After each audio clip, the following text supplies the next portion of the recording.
ওই সুলতান বাইরে আলার পর বাপ রে কোন নেতা নেতার মারাও হুন্দাই নাই। গাইস এই ইঁদুরটি ধনী ব্যক্তিদের মধ্যে একজন। তো সরকারকে খাজনা দেওয়ার ভয় এমালে পুরো বাড়ির লুকটাই চেঞ্জ করে ফেলে। আসসালামু আলাইকুম বড় ভাই, তুমি তো শেষ। আপনি যদি মুরুবি না হইতেন তাহলে কি করতেন? আমার তো না মারে। বিমল স্যার, তোর ইনকাম কত? ইনকাম নাই। 150 রুপিয়া দেগা। এরপরে ইঁদুরটি বসে চেয়ারে হিসাব করার জন্য। বাপ রে আমারে চিনচ ভালো হয়ে যাও মাসুদ। এর ভিতরে ইঁদুরের ঘরে সবকিছু উল্টাপাল্টা কাজ করতে থাকে।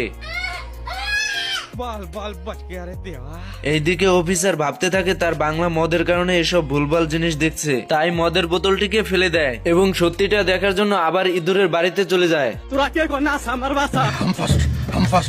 আসসালামু আলাইকুম মোটা খাসি। গাইস এই মোরগটি এই খামারে নতুন আসে, তো মোরগটিকে দেখে এই খামারের সকল মুরগি হুঁশ হারিয়ে ফেলে। এসব দেখে হাঁস দৌড়ে গিয়ে তার মোরগের কাছে বলে নতুন মোরগের কথা। মোরগ তো দৌড়ে গিয়ে বলতে থাকে, তুই কিন্তু বহুত বড় জায়গায় হাত দিছস বাদশা।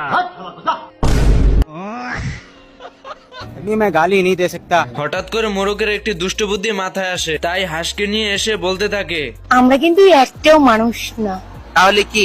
জানোয়ার। কয় কি? এদিকে হাঁস শিয়াল সেজে চলে আসে মুরগিদেরকে ভয় দেখানোর জন্য। হঠাৎই দুষ্ট শিয়ালের সঙ্গে দেখা হয়ে যায় এন্ড বলতে থাকে, বিমল স্যার, তোর ইনকাম কত? ইনকাম নাই স্যার। আজ প্রথমবার কইছস, তাই মাফ করে দিলাম। আমি পারি না আর পারি না।